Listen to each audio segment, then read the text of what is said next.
الطاغوت في أرض الشام بعد هذه الأيام بإذن الله سبحانه وتعالى. لا نرضى بغير الله ودين الله وسنة نبي محمد بن عبد الله. And this got power. Amen. Something's wrong. That's right. Mary ain't did nothing yet. Not yet. Mary, she gonna have to do something. Parishioners here still coming to terms with this man, captured on security footage in the early morning hours over the weekend. Watch the disturbing footage again. The shirtless man approaches the statue of Jesus outside the parish center, raises his arms with a heavy object in hand, and smashes the statue.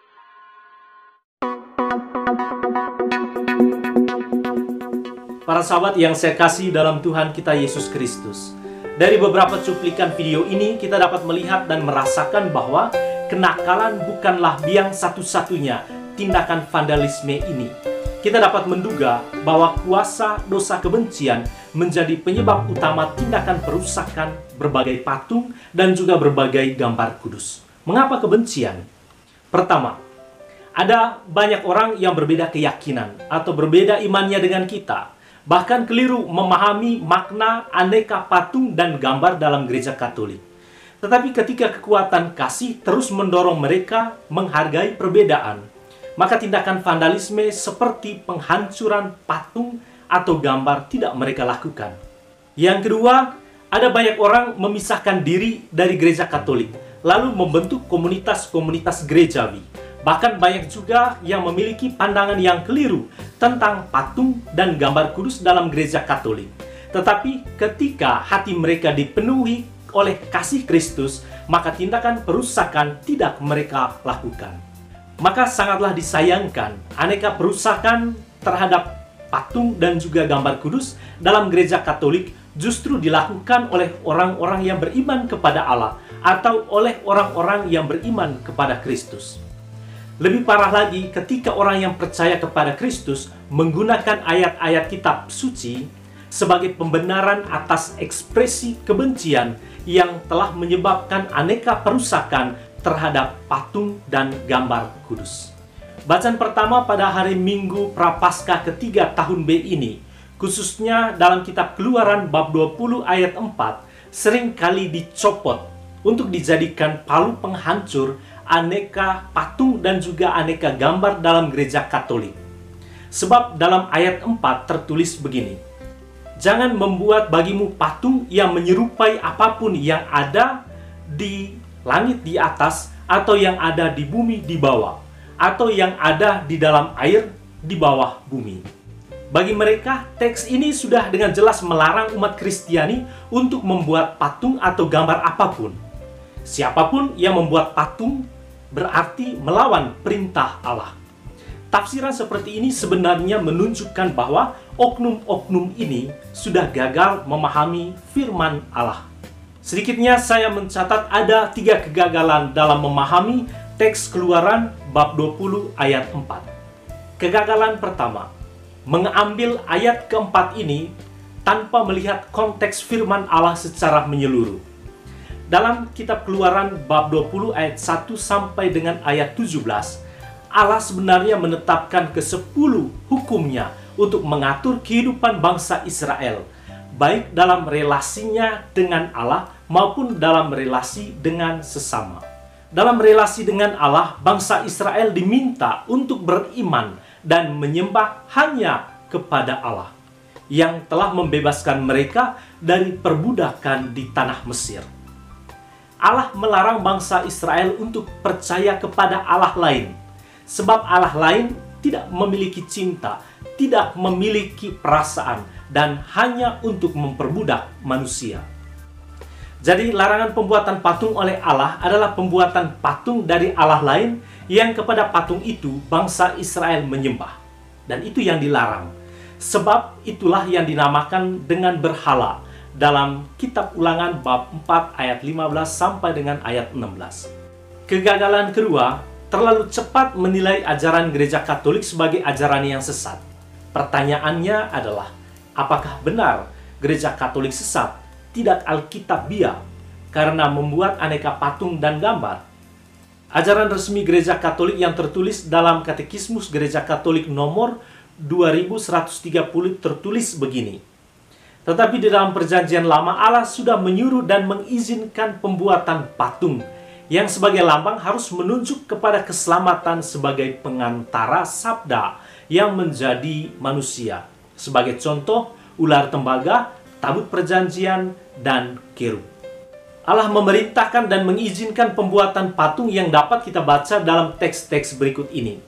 Pertama, teks kitab Bilangan bab 21 ayat 4 sampai dengan ayat 9. Allah memerintahkan Musa membuat patung tedung, dan Musa membuat patung tedung dari tembaga dan ditaruh pada sebuah tiang. Ular tedung tembaga itu patung ular yang terbuat dari tembaga. Siapa yang memerintah pembuatannya itu adalah Allah. Dan yang kedua, teks Keluaran bab 25 ayat 10 sampai dengan ayat 22. Allah memerintahkan pembuatan kerub emas atau patung malaikat dari emas. Dan yang ketiga, teks dari kitab Raja-Raja. Dalam 1 Raja-Raja bab 6 ayat 1 sampai dengan ayat 38, Salomo mendirikan bait suci yang di dalamnya terdapat aneka patung kerub atau gambar kerub. Selanjutnya dalam 1 Raja-Raja bab 7 ayat 23 sampai dengan ayat 29, dalam bait Allah Salomo menghiasinya dengan aneka patung atau ukiran singa, lembu, kerub, dan lain-lain. Dan dalam 1 Raja-Raja bab 9 ayat 3, Allah merestui segala yang telah dikerjakan oleh Salomo dan menguduskan rumah itu menjadi bait suci. Keempat, dalam teks Injil Yohanes bab 3 ayat 14 sampai dengan ayat 15, kepada Nikodemus, Yesus tidak mempersoalkan pembuatan ular tedung tembaga oleh Musa, tetapi mengartikannya secara baru bahwa anak manusia harus ditinggikan supaya semua orang yang percaya beroleh hidup yang kekal. Dengan teks-teks ini, Gereja Katolik sebenarnya tidak tersesat. Keberadaan aneka patung dan gambar dalam Gereja Katolik sangat alkitabiah. Kegagalan yang ketiga, terlalu cepat mengatakan bahwa Gereja Katolik menyembah patung. Gereja Katolik sebenarnya tidak menyembah patung atau gambar kudus.